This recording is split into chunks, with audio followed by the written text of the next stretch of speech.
Welcome, jesters. Don't worry too much about how other people do things. Just do the thing. Let's talk about optimism, and specifically whether or not that's something I've been thinking about over the past few days with everything that's been going on and an attitude shift among certain people.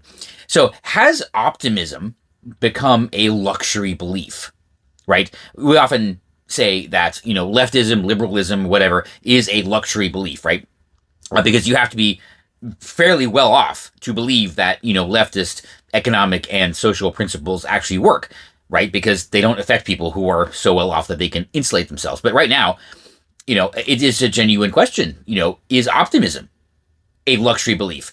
And I ask this mostly for myself because I can wait it out, right? The things that are going on now with, the changing priorities, I don't want to say great reset because that has a name, but the resetting, that the president and his team talked about, early on, it takes time to take effect. I know this. I remember this. I mean, I remember even back in the 80s with, President Reagan. It took at least 2 years for Morning in America to happen. And then, of course, Ronald Reagan goes on to win in a landslide in 1984. And I can think, okay, that's just what's going to happen now, right? We know that the left has made it very painful for everybody. We know that they've made a lot of huge mistakes. They know that they have set America and the world back a long way, and fixing all of these problems created by the left, by Joe Biden, by the Democrats, by the leftists in Europe, are going to take a long time to fix. And I for one I'm done with short-term fixes. None of this. No more band-aids. Okay, it's time to just rip the band-aid off and get on to healing everything, right? But all the politicians, they're just chasing that short-term, bump in the polls or the next short-term election. Unfortunately, elections are every 2 years, right?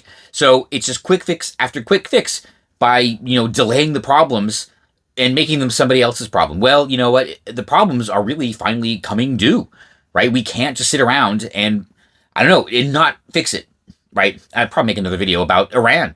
Thankfully, finally, President Trump is just dealing with this, right? That should have been fixed, again, President Reagan. That should have been fixed back in 1981, realistically. And it's been a problem since then. And finally, President Trump is fixing it. So, yeah, there are some consequences, now that we're actually doing something about it, there's some consequences. And I know some people, and I get it, some people are affected more than others, and some people are affected more than me, and not just because I drive an electric car, right? But everybody is affected in different ways, right? But fortunately, I'm still in a position right now where I can wait. I can still be optimistic. I can still have faith in the president and his team that once things just start falling in place, right? Once the cruft of the past, well, certainly the past 5 years.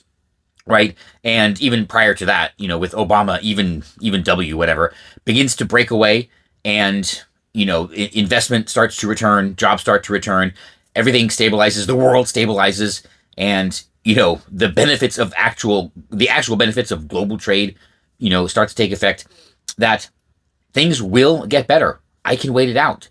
I am optimistic, but, is that, am I only optimistic because I can be? Right? Because I am in a way not affected as much, right? Am I in the same position as all these liberal elites who make all these policies but make sure that they're not affected by them? It's a really great question. And I don't feel bad for being where I am, but it's just I feel I feel like if I were to be empathetic, it would just be expressive empathy. Like I would be like, yeah, hey, that's terrible, whatever, but it is what it is.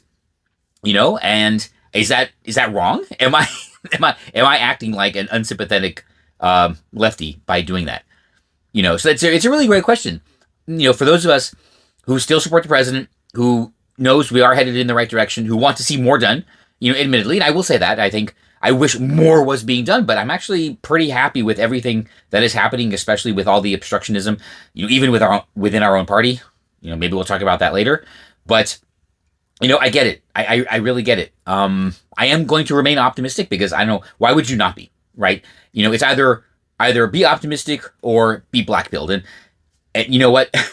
I will. You know what? I will be the fiddler on the Titanic. You know what? If that's what it takes, that is what I will be. Because what else? What else are you going to be? I'm not going to get depressed. I'm not going to get sad. I mean, yeah, everyone's going to feel a little bit down about certain things. But you know what? I really am not going to let it get to me. So yes, if I'm engaging in a new luxury belief of being optimistic about the future, then so be it. But here's the thing: no matter as bad as the left has made things, we know historically that we can and we will make America and the world great again. Because I'm right.